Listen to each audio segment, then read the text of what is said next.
एक नगर में ऐसे ही माया के ये पुजारी रहा करते थे, ये माया के धनवंत रहते थे।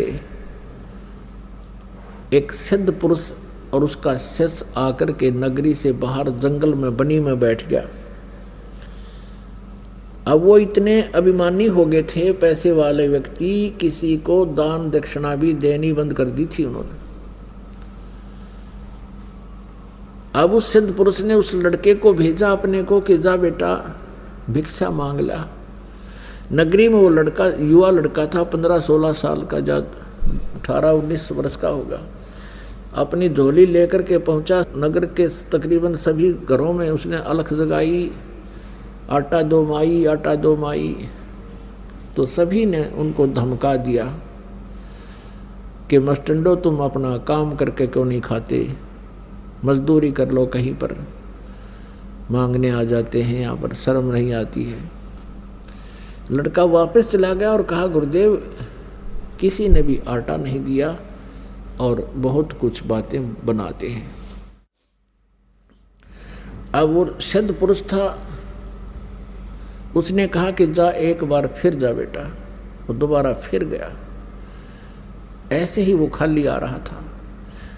जब वो वापस आ रहा था, उसी नगर के बाहर की तरफ एक कुम्हार का घर था और उस कुम्हारी ने वो पहले दिन भी जाता देखा, खाली आता देखा।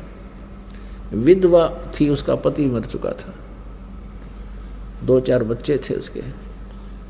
उसने अगले दिन भी देखा कि ये नहीं डालेंगे, इनको कुछ इन्होंने देना ही नहीं है, नगर वालों ने, इनको तो माया का अभिमान है।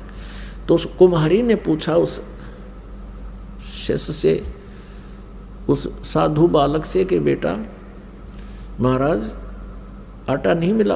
अक नहीं माई, किसी ने नहीं डाला।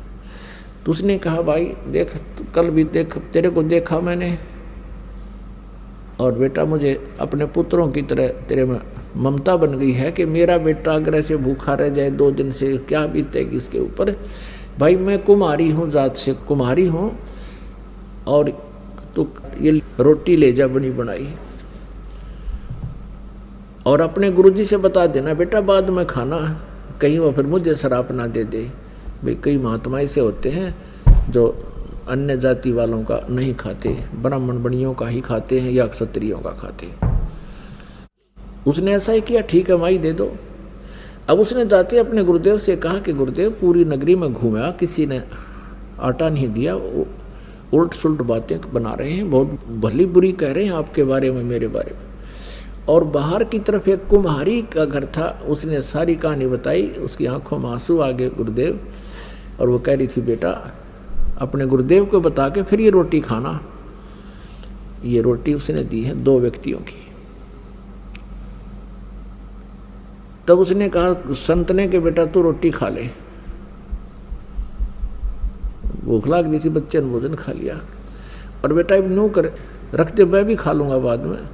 और अब तू वापस जा, उस माई ने कह दे कि सूर्य अस्त होने से पहले पहले इस नगरी ने त्याग दे, और जहां भी तू पहुंच जाएगी सूर्यास्त से पहले पहले वहीं रुक जाना, तेरा वहीं बस जाएगी तो तेरा पूरा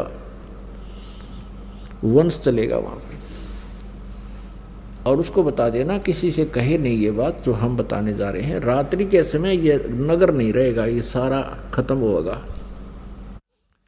अब लड़का वापस आया, उसने सोचा माई तो नौकूंगा तो घर छोड़ दे, तो यह भी नो सोचेगी अच्छी आपत मोल ली रोटी खुआ कर मेरा घर छूट गया।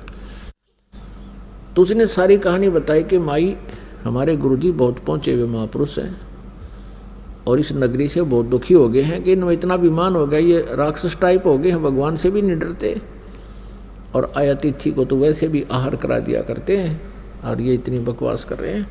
आज ये नगर माई रात ने खत्म हो जाएगा, और अब दिन के 12 बजे हैं, तू निकल जा फटाफट, अपने सारे सामान को लेकर चली जा, जहाँ सूर्य अस्त हो जाए, दिन छिप जाए तो वहीं रुक जाइए, तो वहीं बस जाएगी। आशीर्वाद है गुरु जी का। अब उस समय उसको पता होता था कि सचमुच साधु ने जो वचन काट दिया वो टला नहीं का। उसने तो उसी समय अपने बच्चों के साथ अपने गद्या पर सामान लाद दिया और चल पड़ी।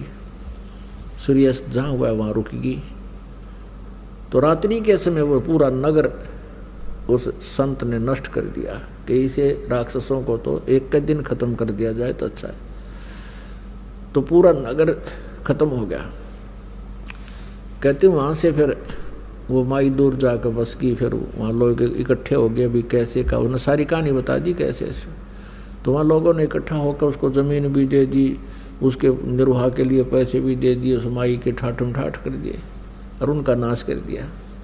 तो धर्म तो दसके नहीं, दसके तीनों लोग, खैर आए तुम्हें खैर है कीजिए आत्म भोग।